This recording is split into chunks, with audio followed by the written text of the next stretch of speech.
Something extraordinary is unfolding right now that has Russian and Belarusian leadership in complete disarray.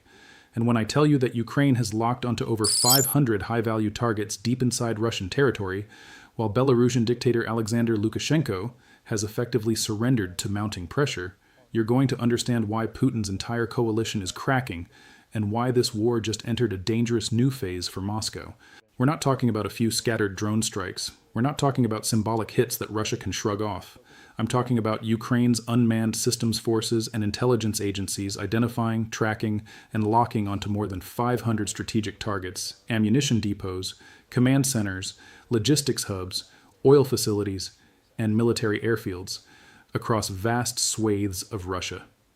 At the same time, Lukashenko, Putin's closest ally, has been forced into a humiliating climb down that looks a lot like surrender. Stay with me, because today's developments reveal both Ukraine's growing offensive reach and the fracturing of Russia's so-called union state with Belarus. The pressure is mounting from every direction. Let's start with the staggering scale of Ukraine's target list. Ukrainian military intelligence, the SBU, and the unmanned systems forces have compiled and are actively engaging an enormous database of over 500 high-priority targets. These include critical Russian supply nodes in occupied territories and deep inside Russia proper.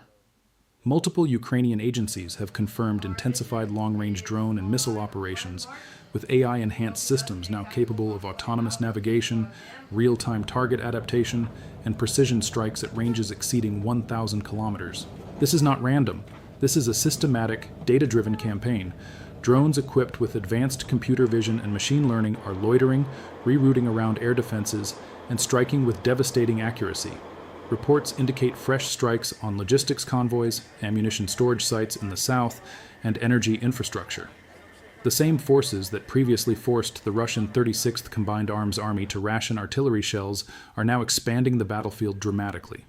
Every locked target represents another blow to Russia's ability to sustain its grinding offensives. The psychological and strategic impact is enormous. Russia's air defenses, despite claims of downing hundreds of drones, are being overwhelmed and bypassed where it matters most. Ukraine is denying Russia any sense of safe rear areas. From the Baltic to the Black Sea, from border regions to deep rear logistics, nowhere feels secure anymore. Now, turning to the political earthquake in Minsk.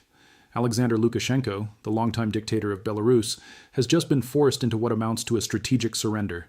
Facing relentless Ukrainian pressure, internal discontent, and the unbearable cost of tying his country fully to Putin's failing war, Lukashenko has signaled major concessions.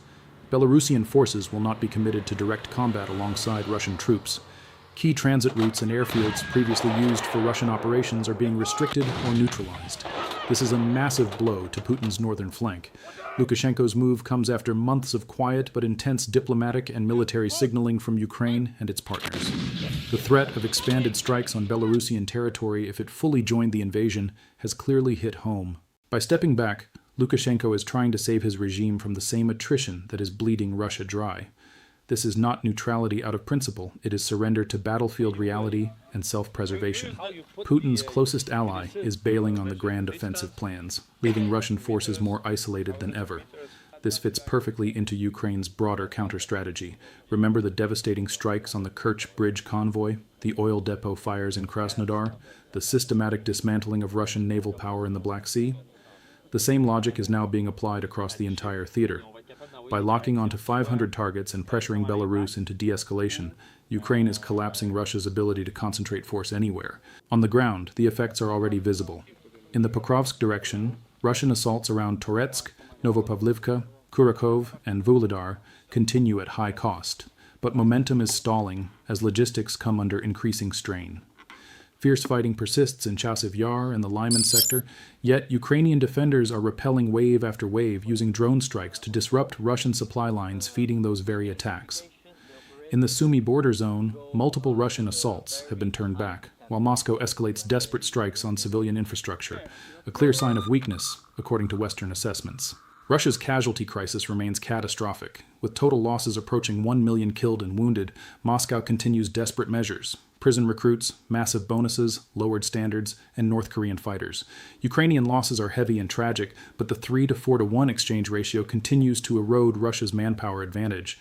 Artillery, Russia's decisive weapon, is being throttled precisely because Ukraine is destroying the shells before they can reach the front. Ukraine's drone warfare revolution is the story of this war. What began as improvised efforts has become a dedicated professional branch of the armed forces. AI-augmented systems are rewriting the rules, delivering effects far beyond expectations, and turning Russia's supposed strategic depth into a vulnerability. The ability to lock onto and service 500 targets simultaneously shows a level of intelligence, preparation, and operational maturity that few predicted. Politically, the momentum is firmly with Ukraine. EU accession negotiations are advancing rapidly, weaving Ukraine into Europe's long-term security and economic architecture. European partners are accelerating military support even as U.S. diplomacy has stalled. Lukashenko's effective surrender further isolates Putin and demonstrates that Russia's coalition is brittle.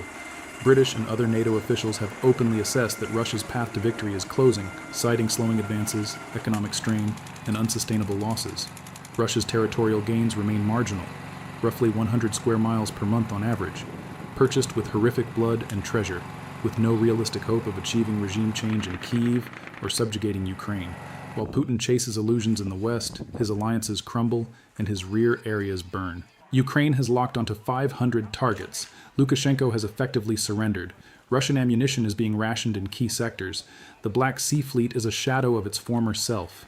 Oil infrastructure is bleeding, and the country that was supposed to fall in 72 hours is now dictating terms, innovating faster, and watching Putin's coalition fracture. This war remains brutal. The human suffering, particularly among Ukrainian civilians under continued terror attacks, is immense and ongoing, but the trajectory is unmistakable. Russia is running out of allies, ammunition, manpower, and options. Ukraine is striking deeper, holding firm, and building a future inside European institutions. The targets are locked. The pressure on Belarus has worked, and Putin's grand strategy is unraveling faster than ever. We will keep watching every development, breaking it down with the full strategic picture, and asking the only question that matters: what happens next?